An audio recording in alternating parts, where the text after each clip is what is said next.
Lorsque l'on découvre pour la première fois le château de Marugame, on est tout de suite impressionné par les immenses murs de fortification. Le donjon, lui, nous domine et semble poser la question « Oserez-vous tenter l'escalade ?» Commençons déjà par franchir les douves et traverser la porte principale du château.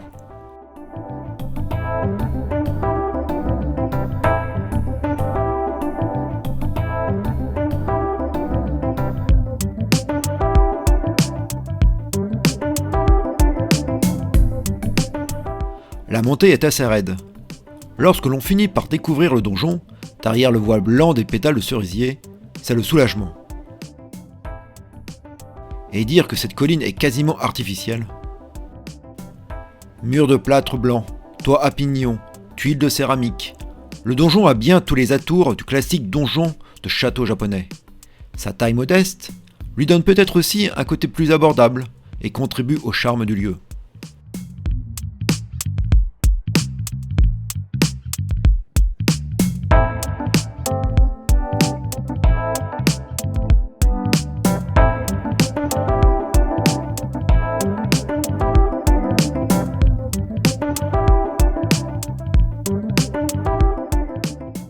Un charme que l'on retrouve à l'intérieur. Ici, le bois patiné par le temps invite le visiteur à la rêverie.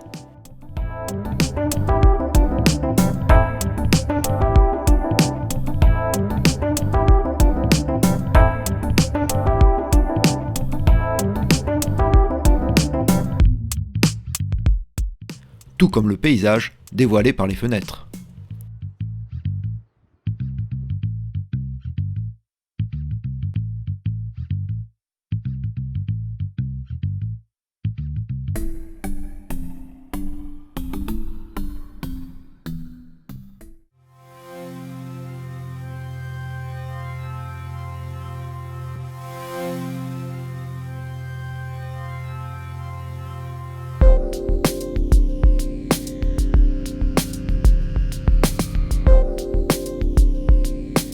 Et si nous prenions le temps de dire deux mots sur les samouraïs?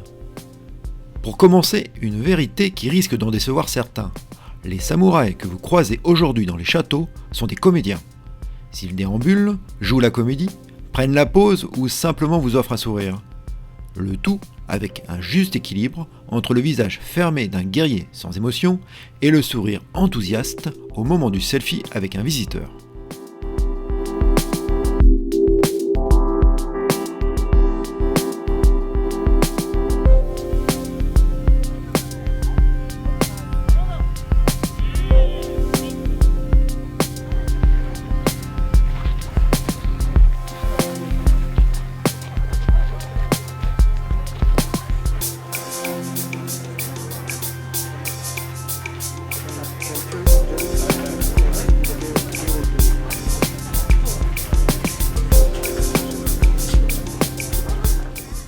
Le samouraï, c'est aussi son armure.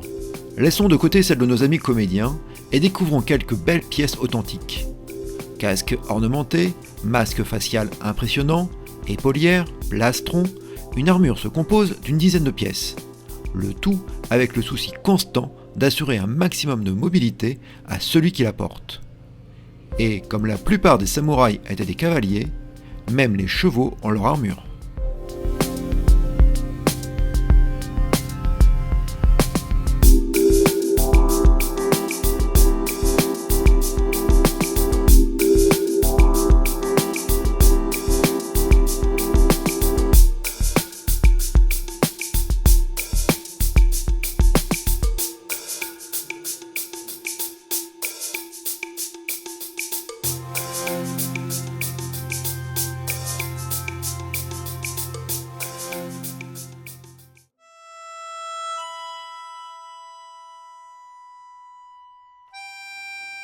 De longues allées bordées de tapis de mousse, une forêt à la moquette verte.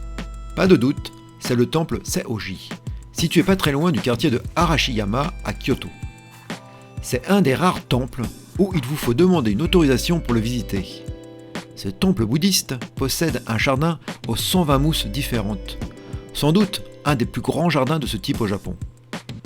Cela donne au lieu un aspect très mystique et la demande de visite augmente ce côté privilégié de pouvoir admirer l'harmonie de la nature ainsi représentée.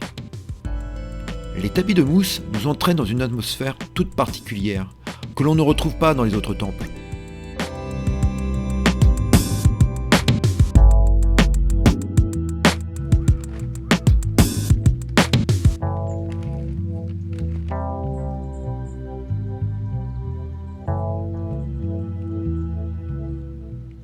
Le lac central dans le jardin, qui, dit-on, forme un cœur, renforce ce côté paisible de l'ensemble. C'est une balade bien agréable qui attend le visiteur.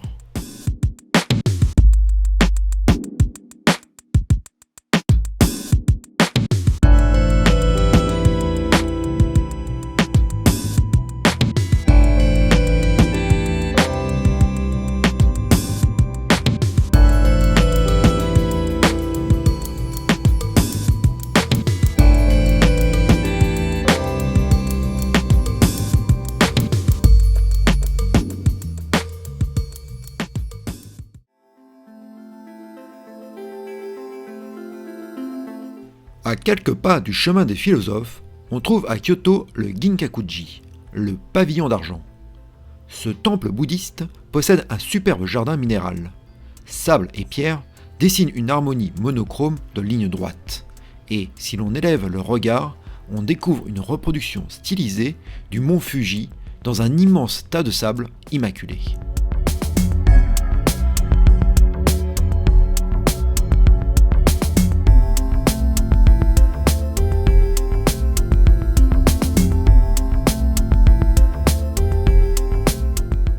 Ginkakuji est considéré aujourd'hui comme l'exemple parfait de ce que la culture japonaise peut faire en matière de simplicité dans le raffinement.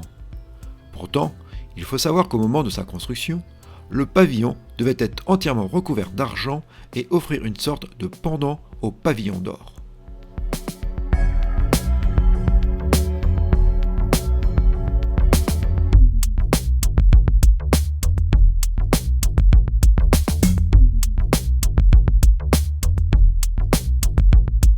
En tout cas, le lieu dégage un réel charme. Pierre, eau, mousse, arbres forment un balai végétal et minéral au cœur duquel le pavillon et son architecture toute simple s'intègrent naturellement.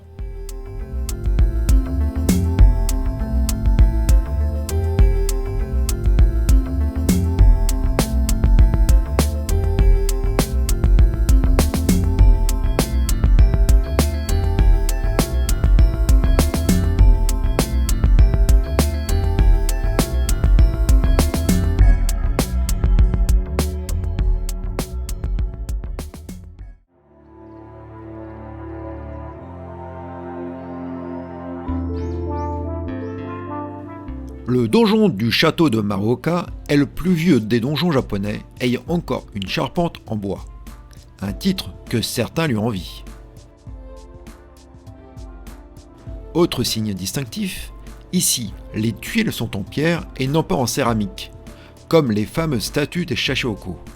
Un cas aujourd'hui unique au Japon. Un long escalier de pierre, à la pente plutôt raide, permet l'accès au donjon.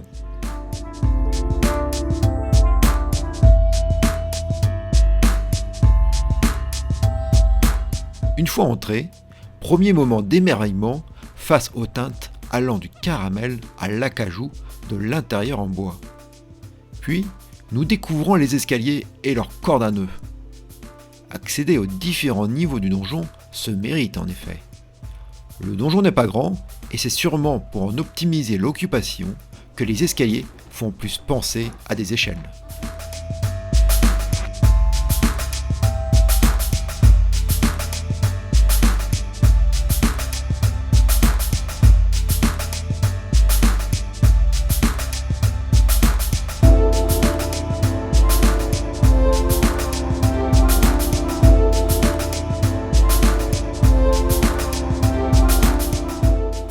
Le dernier niveau, qui servait de point de guet, ouvre sur la vallée environnante avec un paysage typique des campagnes japonaises.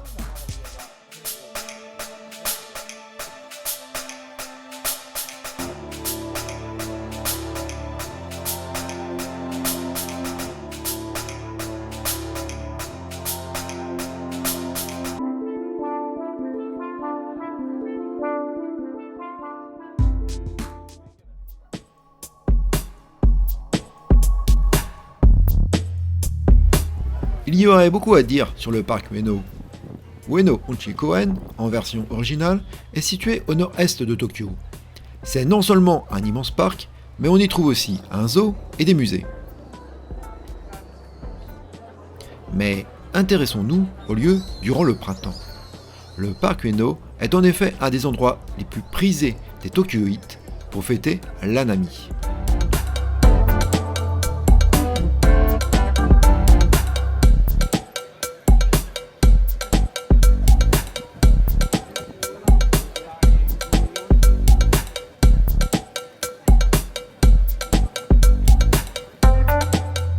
Dès l'éclosion des premières fleurs, les décorations printanières et les promeneurs envahissent les allées.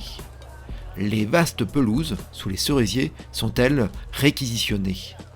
Bâches bleues et vertes viennent former une mosaïque colorée au sol et appellent tout à chacun à venir faire une pause sous les branchages.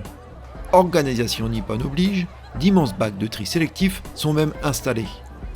Il ne reste plus qu'à profiter de l'instant, la règle d'or durant l'Hanami.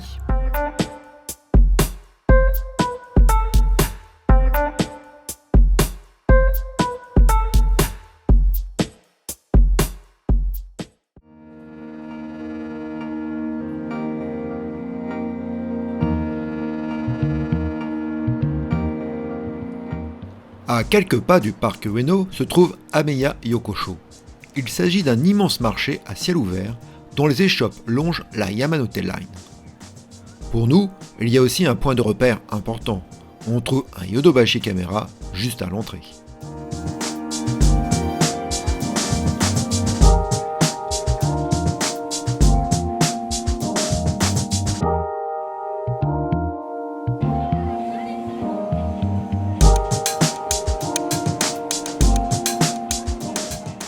Les raisons pour venir y faire un tour sont multiples, car on y trouve de tout. Fruits, légumes, épices et quantité d'autres mets pour se remplir l'estomac.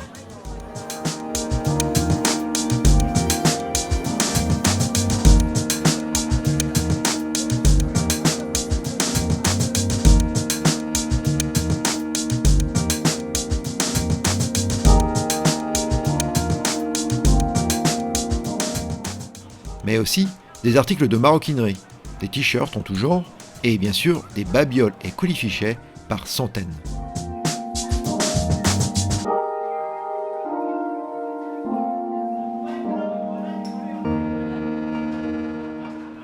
Reconnaissable à leur lanterne rouge, le marché regorge aussi de petits restaurants qui ne reculent devant rien pour attirer le chaland.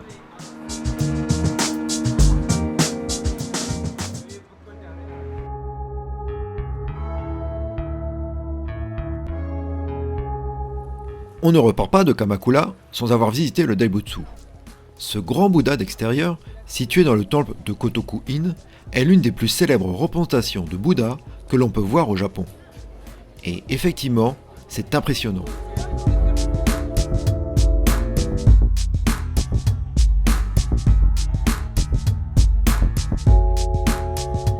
D'une hauteur de plus de 13 mètres, ce Bouddha accueille les fidèles dans la contemplation. Cet immense visage pousse le visiteur à la sérénité et impose le respect.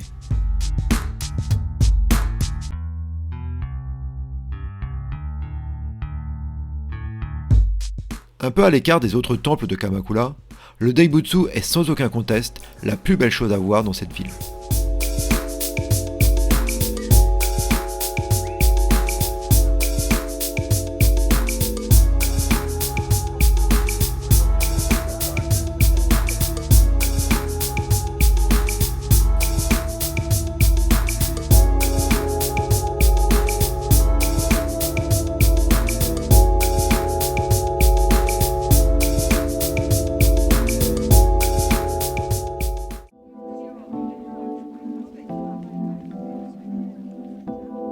Bienvenue aux ruines de Takeda, le Machu Picchu japonais. Certes, un peu moins connu que son homologue sud-américain, le site n'entraîne pas moins un nombre toujours croissant de visiteurs.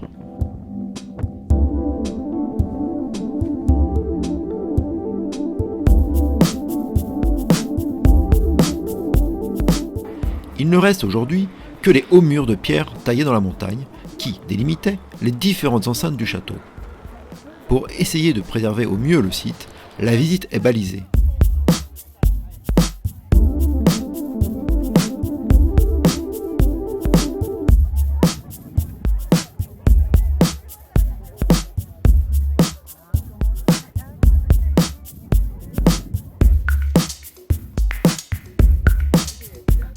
Elle nous entraîne jusqu'au pied des restes du donjon, avec ici quelques marches qui devaient desservir une tour, puis nous replongeons vers les enceintes extérieures.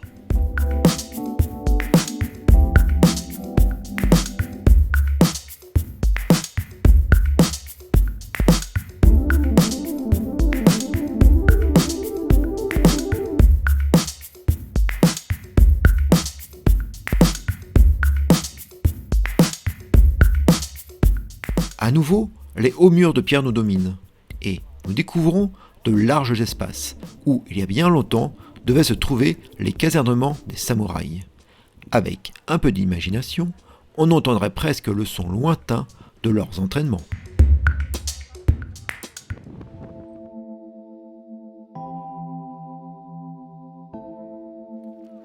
Le château de Nagoya fait partie de ces châteaux situés en plein centre-ville, au cœur de ce qui est aujourd'hui un immense parc, et qui, hier, étaient les enceintes de défense.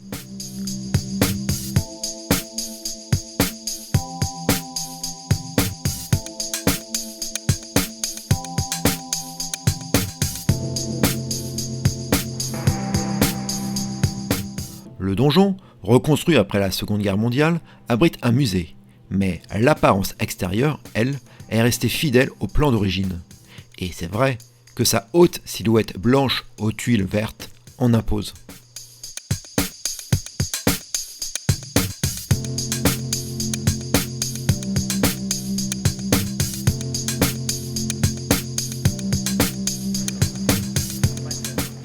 Face aux dizaines de fenêtres à barreaux, aux multiples toits à pignons cachant eux aussi des ouvertures, aucun doute possible, il s'agissait d'un ouvrage défensif.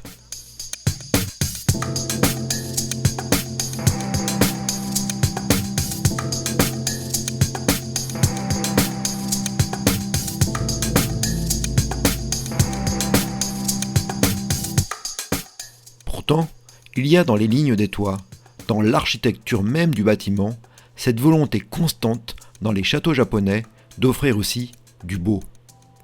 Ajoutez-y quelques cerisiers en fleurs et le tour est joué.